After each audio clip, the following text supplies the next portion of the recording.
എന്നാലും കേരളത്തിൽ ഏറ്റവും ഒടുവിലാണ് ഈ സമുദായ സംഘടനകളും ക്രൈസ്തവ സഭകളൊക്കെ നിലപാട് വ്യക്തമാക്കിക്കൊണ്ടിരിക്കുന്നത്. അപ്പോൾ ഇന്ന് വളരെ പ്രധാനപ്പെട്ട ഒരു നിലപാട് നമ്മൾ കണ്ടു. ഈ തെരഞ്ഞെടുപ്പിൽ NSS വെറും സമദൂരത്തല്ല എന്നാണ് വ്യക്തമാക്കിയിരിക്കുന്നത്. General secretary G. സുകുമാരൻ നായരുടെ ഭാഷയിൽ പറഞ്ഞാൽ അത് കർശന സമദൂരത്താണ് എന്നാണ്. യാക്കോബായ സഭയുടെ നിലപാട് കഴിഞ്ഞ ദിവസം പുറത്തു വന്നതാണ്. ഓർത്തഡോക്സ് സഭ ഇപ്പോൾ അത് എന്താണെന്ന് വ്യക്തമാക്കുന്നുണ്ട്. അവരുടെ നിലപാട് അതും സമദൂരമാണ്. പക്ഷേ അതുമായി ബന്ധപ്പെട്ടും നിരവധി വ്യാഖ്യാനങ്ങളുണ്ട്.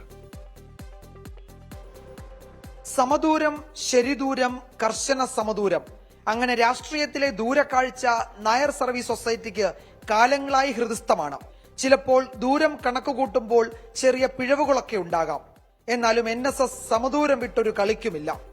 2021 നിയമസഭാ തെരഞ്ഞെടുപ്പ് ചങ്ങനാശ്ശേരി മണ്ഡലത്തിലെ വാഴപ്പള്ളി സെന്റ് തെരേസാസ് ഹൈസ്കൂളിൽ വോട്ട് രേഖപ്പെടുത്തിയ ശേഷം NSS general secretary G. Sukumaran Nair പറഞ്ഞത് സംസ്ഥാനത്ത് ഭരണമാറ്റം ഉണ്ടാകണമെന്നായിരുന്നു.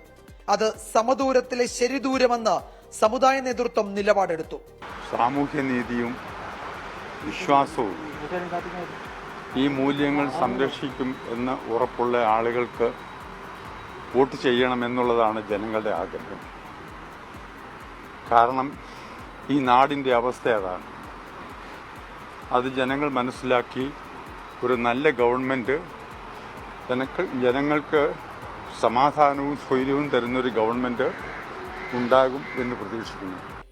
അതിനു മുമ്പ് വട്ടിയൂർക്കാവ് ഉപതെരഞ്ഞെടുപ്പിലും UDFന് NSS സഹായമുണ്ടായി. ലോക്സഭാ തെരഞ്ഞെടുപ്പിൽ ശബരിമല ഉയർത്തി NSS സ്വീകരിച്ച നിലപാട് UDFന് അനുകൂലമായി ഒട്ടുമിക്ക മണ്ഡലങ്ങളിലും. പക്ഷേ പുതുപ്പള്ളി തൃക്കാക്കര ഉപതെരഞ്ഞെടുപ്പുകളിൽ സമദൂരം പാലിച്ചു. മിത്തു വിവാദത്തിൽ CPMനെ കുറ്റപ്പെടുത്തി പരസ്യ നിലപാടെടുത്ത NSS ശബരിമല പ്രക്ഷോഭം ഓർമ്മിപ്പിക്കാനും മറന്നില്ല. ഇത്തവണ കർശന സമദൂരം എന്നാണ് NSS നേതൃത്വം പറയുന്നത്. നാടിന്റെ നന്മ കണക്കിലെടുത്ത് സമുദായ അംഗങ്ങൾക്ക് വോട്ട് ചെയ്യാം. NSSന്റെ ദൂരക്കാഴ്ചകൾ UDFന് അനുകൂലമെന്ന് നേരത്തെ പലകുറി പറഞ്ഞ CPIM ഇപ്പോൾ ആ വാദം ഉന്നയിക്കുന്നില്ല. അവരെല്ലാ കാലത്തും സമദൂര നിലപാട് തന്നെയാണല്ലോ സ്വീകരിക്കല്. ആ സമദൂര നിലപാട് തന്നെയാണ് ഇപ്പോഴും സ്വീകരിക്കുന്നത്. നല്ല ആരോഗ്യകരമായ സമീപനത്തിൽ തന്നെയാണ് NSS നിൽക്കുന്നത് എന്നാണ് ഞാൻ കേട്ടിട്ടുള്ളത്. പെരുന്നയിൽ നിന്ന് ദേവലോക അരമനയിൽ എത്തുമ്പോൾ കാര്യങ്ങൾ അവിടെയും സമദൂരത്തിൽ തന്നെയാണ്.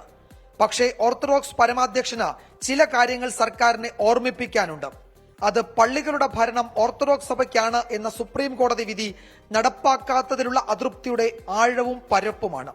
പ്രത്യേകിച്ച് നമുക്ക് യാതൊരു പാർട്ടിയോടും പ്രത്യേക വിരോധവും ഇല്ല, യാതൊരു പാർട്ടിയോടും പ്രത്യേക ആഭിമുഖ്യവുമില്ല. അങ്ങനെ ഒരു സമദൂര സിദ്ധാന്തമാണ് നമുക്കുള്ളത്. യാക്കോബായ സഭ പറഞ്ഞ പ്രത്യുപകാര രാഷ്ട്രീയം ഓർത്തഡോക്സ് സഭയെ എവിടേക്കടുപ്പിക്കുമെന്നത് കൗതുകമുള്ള രാഷ്ട്രീയ ചോദ്യമാണ്. അതിനുത്തരം തേടുന്ന മധ്യകേരളത്തിലെ മണ്ഡലങ്ങളിൽ അടിയൊഴുക്ക് ആഴത്തിലാണത്രേ. സംസ്ഥാനത്താകെ ചർച്ചയാകുന്ന ഈ ദൂരരാഷ്ട്രീയത്തിന്റെ പ്രഭവ കേന്ദ്രം മധ്യകേരളമാണ്. NSS തുടങ്ങിവെക്കുകയും മറ്റുള്ളവർ പിന്നീട് ഏറ്റെടുക്കുകയും ചെയ്ത സമദൂര സിദ്ധാന്തം ഈ തെരഞ്ഞെടുപ്പിലും മുന്നണികളുടെ ഉറക്കം കെടുത്തും. അതാണ് പല മണ്ഡലങ്ങളിലും പ്രവചനം അസാധ്യമാക്കുന്നതും. കോട്ടയത്ത് നിന്ന് S. വിജയകുമാർ, 24.